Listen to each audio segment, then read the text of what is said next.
हिंदवी स्वराज्याचे सरसंस्थापक छत्रपती शिवरायांना मानाचा मुजरा करतो।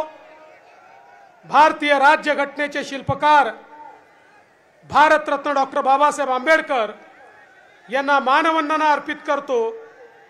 आणि आजच्या या विराट सभेमध्ये आपल्याला मार्गदर्शन करण्याकरता उपस्थित झालेले महाराष्ट्राचे लोकप्रिय आणि धडाडीचे मुख्यमंत्री माननीय एकनाथराव शिंदेजी, आपले लोकप्रिय उमेदवार आणि चौथ्यांदा आपल्या आशीर्वादाने जे दिल्लीला जाणार आहेत ते प्रतापराव जाधवजी, माननीय नीलमताई गोरे, माननीय राजेंद्रजी शिंगणे, माननीय संजयजी कुटे, आकाशभाऊ फुंडकर, श्वेताताई महाले, किरणजी सरनाईक, चेनसुख भाऊ संचेती, संजय रायमुलवारजी, शशिकांत खळेकरजी, विनोद वाघजी, योगेंद्र गोडेजी या ठिकाणी उपस्थित, विठ्ठलरावजी, त्याचप्रमाणे तुषारजी मंचावर उपस्थित, ज्योतिताई वाघमारे, श्रीमती आशाताई झोरे, नाझेर काजी साहेब या ठिकाणी उपस्थित, गणेश मांटेजी, सचिन देशमुखजी, सर्जेराव जाधवजी, यश संचेती, आमचे नरहरी गवईजी, राजाभाऊ सावळेजी, त्याचप्रमाणे शांताराम दाणेजी, बळीराम मापारीजी, ओमसिंग राजपूतजी, मंचावरील सर्व मान्यवर। कोणाचं नाव सुटलं असेल तर यादी तयार करणाऱ्याची चूक आहे, माझी चूक नाही आहे। आणि या ठिकाणी एवढ्या विराट संख्येने उपस्थित असलेल्या माझ्या माता भगिनी आणि बंधूंनो, तुम्हाला सगळ्यांना माझा प्रणाम आणि नमस्कार आणि जय श्रीराम।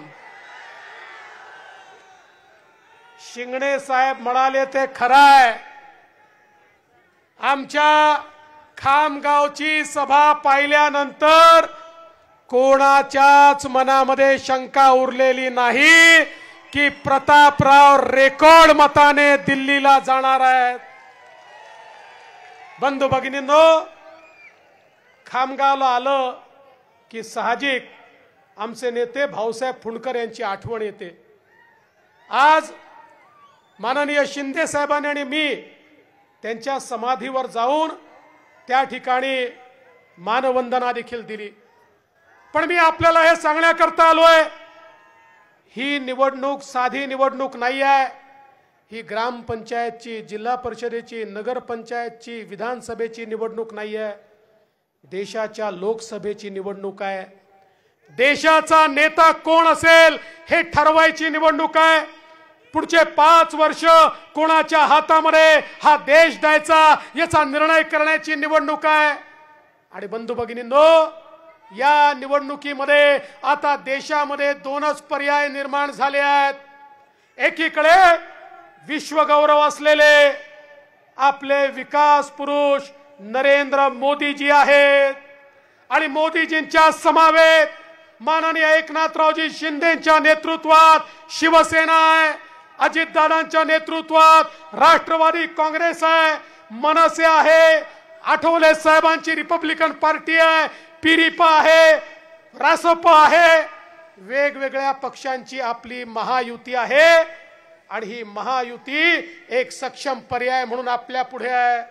आणि दुसरीकडे राहुल गांधी यांच्या नेतृत्वात 26 पक्ष एकत्रित आले आहेत, राहुल गांधी त्यांचे नेते आहेत। बंधू भगिनींनो, आपली युती कशी आहे? आपल्या युतीचं इंजिन आहे नरेंद्र मोदीजी, पॉवरफुल इंजिन। आणि त्याला शिवसेनेची बोगी आहे, राष्ट्रवादीची बोगी आहे, मनसेची बोगी आहे, रिपाईची बोगी आहे, सगळ्या बोग्या या ठिकाणी लागलेल्या आहेत। आणि या बोग्यांमध्ये दीन दलित, गोर गरीब, आदिवासी, शेतकरी, शेतमजूर, महिला, अल्पसंख्याक, ओबीसी, भटके, विमुक्त सगळ्यांना बसायला जागा आहे। सगळ्यांना बसवून सबका साथ सबका विकास म्हणत मोदीजींची ट्रेन झपाट्याने विकासाकडे जाते। पण दुसरीकडे काय अवस्था आहे? दुसरीकडे अवस्था आहे राहुल गांधींची ट्रेन कशी आहे?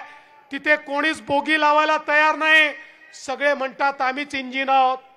राहुल गांधी म्हणतात मी इंजिन आहे, शरद पवार म्हणतात मी इंजिन आहे, उद्धव ठाकरे म्हणतात मी इंजिन आहे, लालू प्रसाद म्हणतात मी इंजिन आहे, मुलायम सिंगांचा पोरगा म्हणतो मी इंजिन आहे, ममता बॅनर्जी म्हणते मी इंजिन आहे, स्टॅलिन म्हणतो मी इंजिन आहे. तिथे केवळ इंजिनच आहेत. माझा तुम्हाला सवाल आहे, इंजिन मध्ये सामान्य माणसाला बसायला जागा असते का? इंजिन मध्ये केवळ ड्रायव्हर बसतो.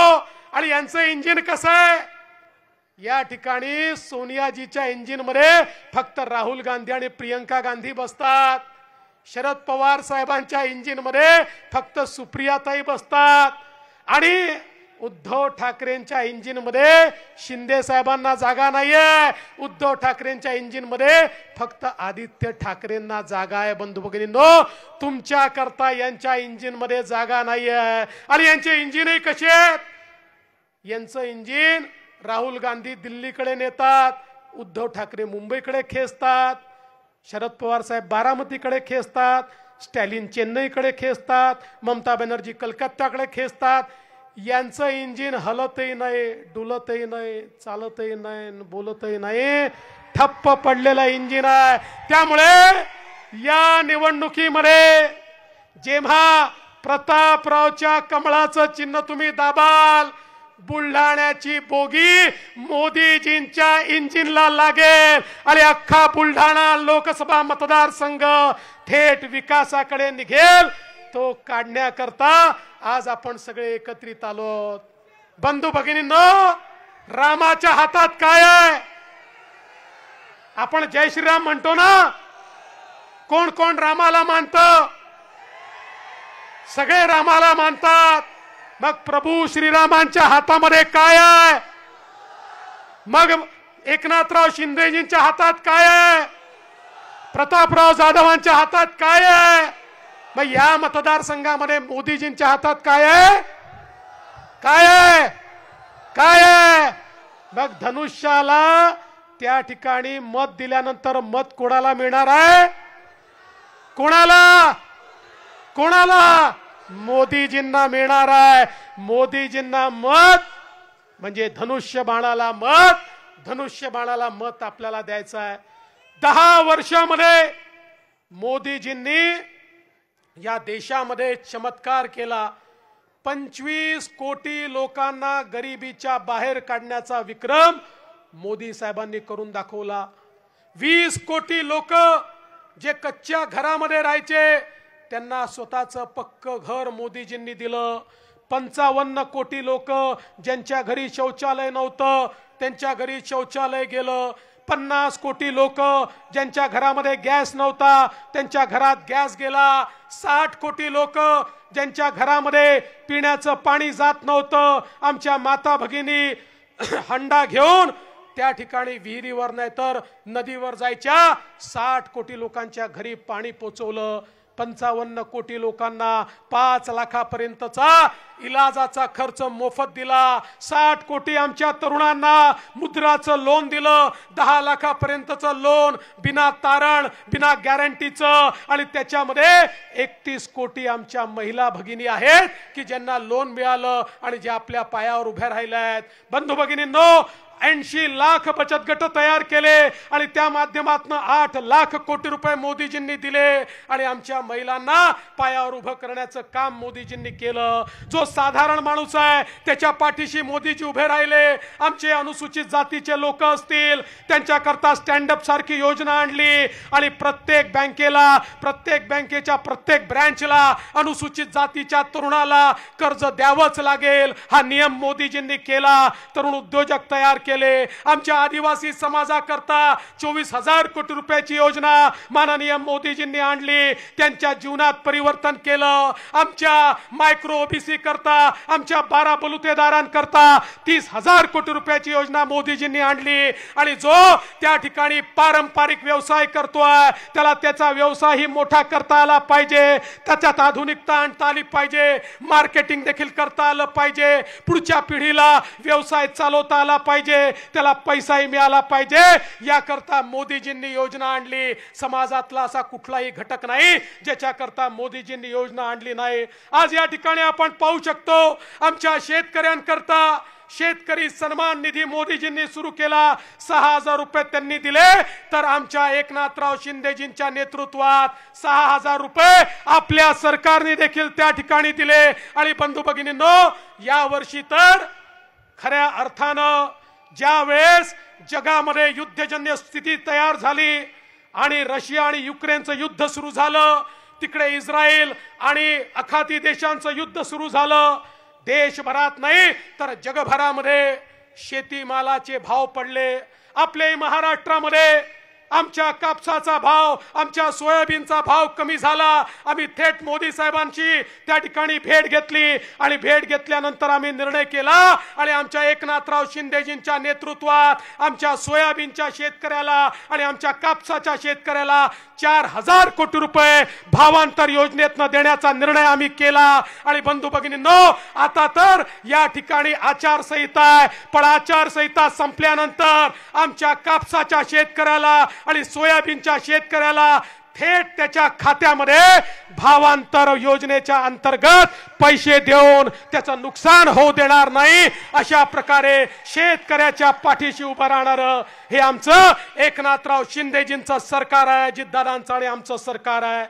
आज आपण पाहू शकतो इतक्या मोठ्या प्रमाणात विकास कामं होत आहेत। मोदीजींनी या देशामध्ये एक प्रकारे देशाला मजबूत केलं। बंधू भगिनींनो, जो देश 11व्या क्रमांकावर होता, आता आपली अर्थव्यवस्था जगातली 5वी सगळ्यात मोठी अर्थव्यवस्था आहे, लवकरच 3री सगळ्यात मोठी अर्थव्यवस्था होणार आहे। आणि आपल्याला सांगू इच्छितो, 2013 साली या देशामध्ये इन्फ्रास्ट्रक्चरवर वर्षाला 1 लाख कोटी रुपये खर्च व्हायचे, मोदीजींनी ते 13 लाख कोटी पर्यंत वाढवले। आणि म्हणूनच आज रस्ते होत आहेत, पिण्याच्या पाण्याच्या योजना होत आहेत, आज या ठिकाणी मोठ्या प्रमाणात सिंचनाच्या व्यवस्था होत आहेत, पूल होत आहेत, रेल्वेची कामं होत आहेत, नॅशनल हायवे होत आहेत। आमच्या प्रतापराव जाधवांनी सांगितलं 2014 पासून किती मोठ्या प्रमाणात निधी आला, कारण मोदीजींनी या देशातला भ्रष्टाचार समाप्त केला, भ्रष्टाचाऱ्यांना जेलमध्ये टाकलं आणि जो पैसा आहे तो देशाच्या तिजोरीत आणून तुमच्या करता, गरीबा करता, इन्फ्रास्ट्रक्चर करता त्या ठिकाणी वापरला। आणि म्हणून आज मोठ्या प्रमाणात ही कामं होताना दिसतात। बघा, आमच्या गडकरी साहेबांच्या नेतृत्वामध्ये 2014 पूर्वी या ठिकाणी केवळ एक तालुका राष्ट्रीय महामार्गाने जोडला गेला होता। 10 वर्षामध्ये 11 तालुके राष्ट्रीय महामार्गाने जोडले गेले। आता तुम्ही कुठेही जा, बुलढाणा जिल्ह्यातनं तुम्हाला राष्ट्रीय महामार्ग पाहायला मिळतो। आणि एवढंच नाही तर आमच्या एकनाथराव शिंदेजींच्या नेतृत्वात आज आपण पाहतोय समृद्धी महामार्ग देखील 87 किलोमीटर आमच्या या बुलढाणा जिल्ह्यातनं जातोय। खामगाव जालना रेल्वे मार्ग, खरं म्हणजे परवा उद्धवजी येऊन गेले, मोठ्या मोठ्या गोष्टी करून गेले। माझा त्यांना सवाल आहे, खामगाव जालना रेल्वे मार्गाची फाईल उद्धवजी तुमच्या टेबलवर होती, त्या ठिकाणी 50% पैसे राज्य सरकारने द्यावे अशा प्रकारची एक प्रथा आहे। 50% केंद्र सरकार देतं, 50% राज्य सरकार देतं, वर्षानुवर्ष प्रथा चाललेली आहे। आपल्याला केवळ पत्र द्यावं लागतं, पत्र दिलं की त्या ठिकाणी मान्यता मिळते। 2.5 वर्ष एक नवा पैसा देखील देण्याचं पत्र त्यांनी दिलं नाही। या उलट उद्धव ठाकरेजींच्या सरकारने पत्र पाठवलं, यापुढे कुठल्याही रेल्वे मार्गाकरता राज्य सरकार एक पैसाही देणार नाही। मी त्यांना बोललो, मी विरोधी पक्षनेता होतो, मी म्हटलं अशी भूमिका घेऊ नका। अरे ममता बॅनर्जी इतक्या मोदी साहेबांची भांडतात, पण त्यांच्याकडनं रेल्वेचे पैसे नेतात आणि आपला हिस्सा देखील टाकतात। त्या ठिकाणी वेगवेगळे नेते भांडतात, पण त्यांना माहिती आहे कितीही भांडलं तरी आपल्या राज्याचं कल्याण झालं पाहिजे, पण त्या ठिकाणी त्यांनी मान्य केलं नाही। 2.5 वर्षामध्ये एकाही रेल्वे मार्गाला एकही पैसा दिला नाही। शिंदे साहेबांच्या नेतृत्वात पुन्हा सरकार आलं आणि या ठिकाणी खामगाव जालना रेल्वे मार्गाला 2456 कोटी रुपये देण्याचा निर्णय हा महाराष्ट्राच्या सरकारने या ठिकाणी केला। अकोट खांडवा मार्गाला 1356 कोटी रुपये देण्याचा निर्णय आपण या ठिकाणी केला। आणि बंधू भगिनींनो, यासोबत वेगवेगळ्या प्रकारे मोठ्या प्रमाणात कामं आपण या ठिकाणी केली।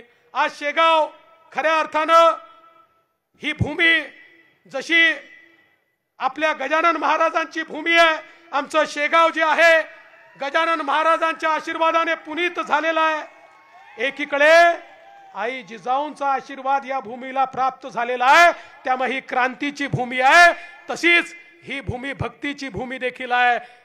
शेगाव मध्ये गजानन महाराजांचा पुनीत आशीर्वाद आपल्याला प्राप्त झालाय। आणि संजय कुटेजी आपण प्रयत्न केला, या ठिकाणी प्रतापरावांनी प्रयत्न केला, 220 कोटी रुपयाची पाणी पुरवठ्याची योजना त्या ठिकाणी मंजूर झाली। 24/7 24/7 पाणी पुरवठा त्या ठिकाणी होणार आहे।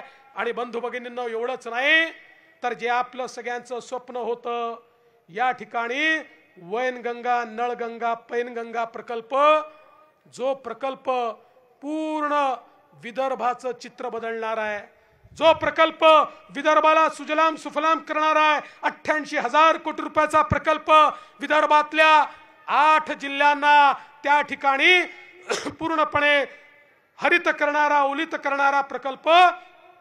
त्या प्रकल्पाला 2019 ला आपण मान्यता दिली। 2019 नंतर सरकार बदललं, 2.5 वर्षामध्ये MWRRA ची मान्यता घ्यायची होती, साधी फाईल देखील पाठवण्यात आली नाही। पुन्हा एकदा शिंदे साहेबांच्या नेतृत्वात सरकार आलं, आपण MWRRA ची त्याची मान्यता घेतली, लवकरच त्याचं टेंडर काढू। आणि प्रतापराव जे स्वप्न बुलढाणा जिल्ह्याचं आहे, त्या ठिकाणी गोसेखुर्दच्या खालून वाहून जाणारं 100 TMC पाणी, त्यातलं 80 TMC पाणी हे यापर्यंत आणायचं, हे स्वप्न देखील येत्या काळामध्ये पूर्ण होईल। लोक म्हणतात हे पूर्ण होईल का? त्यांना मी सांगतो, ज्यावेळी समृद्धीचा विचार मी मांडला त्यावेळी असंच काही लोक हसायचे आणि म्हणायचे पूर्ण होऊ शकत नाही, पण मी आणि एकनाथराव शिंदेजींनी समृद्धी महामार्ग पूर्ण करून दाखवला। आणि आता त्या ठिकाणी 550 किलोमीटरचा नदी जोड प्रकल्प हा देखील आम्ही पूर्ण करू आणि या विदर्भाचं चित्र हे आम्ही निश्चितपणे बदलून दाखवू। मला सांगितलं पाहिजे, या जिगाव प्रकल्पाकरता 2014 पासून आपण निधी देणं सुरू केलं, मधल्या 2.5 वर्षामध्ये एक खडकू आपल्याला मिळाला नाही। मला सांगताना आनंद वाटतो, 7,400 कोटी रुपये आपण जिगाव प्रकल्पाला त्या ठिकाणी दिले आणि याचं काम देखील आपण पूर्ण करतोय। आज या बुलढाणा जिल्ह्यामध्ये आमच्या शिंदे साहेबांच्या नेतृत्वामध्ये 10,300 कोटी रुपयाचे प्रकल्प चालले आहेत। आमच्या मोदी साहेबांकडे आम्ही गेलो, त्यांना सांगितलं विदर्भामध्ये अनुशेष आहे, आम्हाला पैसा हवाय। त्यांनी बळीराजासारखी योजना दिली, 26,000 कोटी रुपये विदर्भातले प्रकल्प पूर्ण करण्याकरता मोदीजींनी दिले। 88 प्रकल्प विदर्भातले हे मोदीजींच्या माध्यमातून पूर्ण होत आहेत। 26,000 कोटी रुपये इतर प्रकल्पांकरता मोदीजींनी दिले। 50,000 कोटी रुपये मोदी साहेबांनी विदर्भातल्या प्रकल्पांकरता दिले।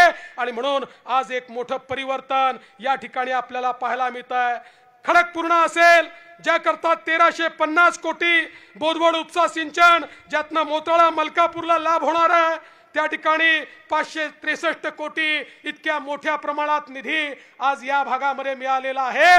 या जिल्ह्याचं चित्र हे हळूहळू बदलत आहे। पण बंधू भगिनींनो, मी तुम्हाला एवढीच विनंती करण्याकरता आलो आहे, आज ही जी निवडणूक आहे, ही निवडणूक देशाचं चित्र बदलणारी निवडणूक आहे। मोदीजींनी सांगितलं, गेल्या 10 वर्षात मी जे काम केलं, अरे ये तो केवल ट्रेलर था, असली पिक्चर अभी बाकी है।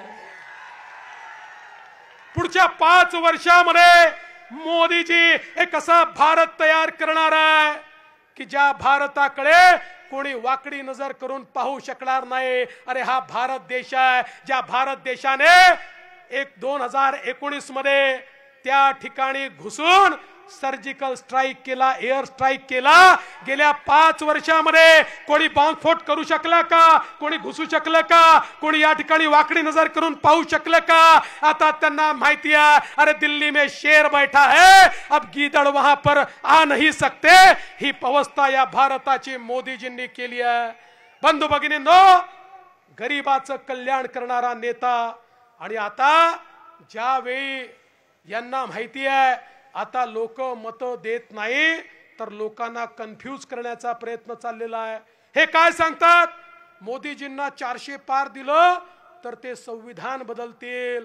अरे नरेंद्र मोदी त्या व्यक्तीचं नाव आहे ज्यांनी सांगितलं भारतरत्न डॉक्टर बाबासाहेब आंबेडकरांचं संविधान होतं म्हणून चहा विकणारा माझ्यासारखा पोऱ्या देशाचा प्रधानमंत्री झाला, आणि जोपर्यंत चंद्र आणि सूर्य आहे तोपर्यंत बाबासाहेबांचं संविधान कोणी बदलू शकत नाही। पण हे लोक रोज नवीन या ठिकाणी अफवा सोडतील, रोज खोटं बोलतील, खोटं बोलण्याशिवाय यांना काहीच येत नाही। मला तर आश्चर्य वाटलं, या ठिकाणी येऊन उद्धवजी ज्यावेळेस सभेमध्ये बोलत होते, खामगावच्या सभेमध्ये उद्धवजींनी विकासाचं बुलढाणा जिल्ह्यातलं एकही काम सांगितलं नाही, ते नागपूरच्या मेट्रो बद्दल बोलले। अरे नागपूरची मेट्रो आम्हीच केली आहे, त्यांचा काही संबंध नाही, पण या ठिकाणी बुलढाणा जिल्ह्याबद्दल एक अक्षर ते बोलले नाहीत। याचं कारण त्यांना विकास माहितीच नाही, विकासाशी त्यांचा दुरान्वयाने संबंध नाही, जनसामान्यांची त्यांची नाळ जुडलेली नाही। खऱ्या अर्थानं हिंदू हृदय सम्राट शिवसेना प्रमुख बाळासाहेब ठाकरेंचे विचार कोणी पुढे नेत असेल तर त्या वाघाचं नाव आहे एकनाथ शिंदे, जे या ठिकाणी खऱ्या अर्थानं विचारांचे वारसदार आहे। आणि हा वारसदार हिंद हृदय सम्राटांचं स्वप्न पूर्ण केल्याशिवाय या ठिकाणी थांबणार नाही। आणि म्हणूनच येत्या 26 तारखेला प्रतापरावांचं चिन्ह धनुष्यबाण दाबून या ठिकाणी त्यांना दिल्लीला पाठवा एवढीच विनंती करतो आणि माझं बोलणं संपवतो। जय हिंद, जय महाराष्ट्र।